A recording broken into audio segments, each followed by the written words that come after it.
Have you ever wondered how a small island could revolutionize the world of sign language and deaf culture? Well, nestled off the coast of Massachusetts in the Atlantic Ocean is the quaint and picturesque island of Martha's Vineyard. Known for its beautiful beaches and lighthouses, this island has a unique story to tell that extends far beyond its scenic appeal. In the heart of Martha's Vineyard lies a remarkable deaf community, unlike any other in the world. This community evolved due to a higher-than-average incidence of genetic deafness among the island's residents. As a result, a unique form of communication was born, known as Martha's Vineyard Sign Language, or MVSL. This language was developed and used not just by the deaf community, but by the hearing population as well, creating an integrated society where communication barriers were virtually non-existent. This was a place where being deaf was not seen as a disability but simply a different way of being. In a world where deafness was often stigmatized, how did Martha's Vineyard become a haven for the deaf and their unique language?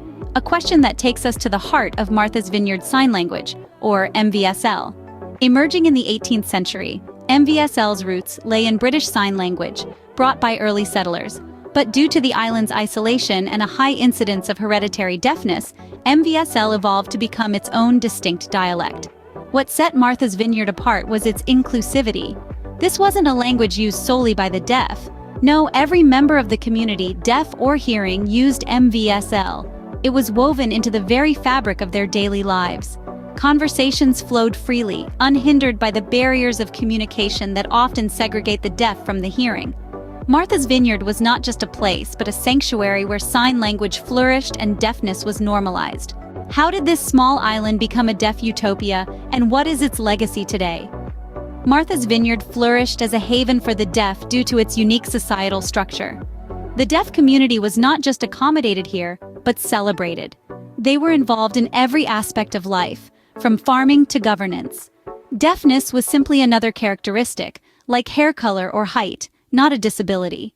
As the island became less isolated, the island's unique sign language, Martha's Vineyard Sign Language, began to decline. Yet its influence lived on, impacting the formation of American Sign Language. This small island's unique language became a significant part of a much larger linguistic community. This thriving deaf community and its unique language created a utopia, a place where being deaf did not equate to being less.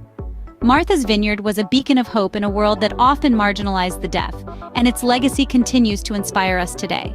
What can we learn from the remarkable story of Martha's Vineyard's deaf community and their unique sign language? As we reflect on the extraordinary narrative of Martha's Vineyard, we recall the emergence of a distinct sign language, aptly named Martha's Vineyard Sign Language. This wasn't just a language, it was a testament to the power of community and the human spirit's resilience.